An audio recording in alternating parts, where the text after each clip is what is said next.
صباح الخير. اللانش بوكس النهارده افكاره مختلفه. هنعمل ايه؟ هنعمل ساندوتشات الوافل.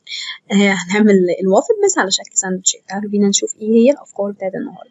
عندنا الافكار بتاعتنا. عندنا اول حاجه انا لقيت فكره حلوه قوي معموله اللي هو قمر الدين، ملفوف في شكل زي البونبوني كده. ده عجبني قوي، انا من الناس اللي كانت بتحب تاكله اكتر من هي تعمله. عجبني الفكره يعني جبتها وحطيتها.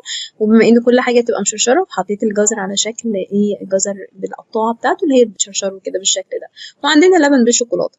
الفكره بقى السندوتشات اللي هي بتاعت الوافل ان احنا هنعمل الوافل بالعجينه اللي انتوا تفضلوها، بس هنحط في القالب مش بشكل الوافل، الشكل اللي هو بتاع الساندوتشات وبس. وبعدين هقطعه، عملت واحد بالجبنه وواحد بيه عملته بالحلاوه، فصلتهم بس واحد يعني كل واحد فصلته عشان الاثنين طبعا ايه الحلو والحادق ما يدخلوش مع بعض.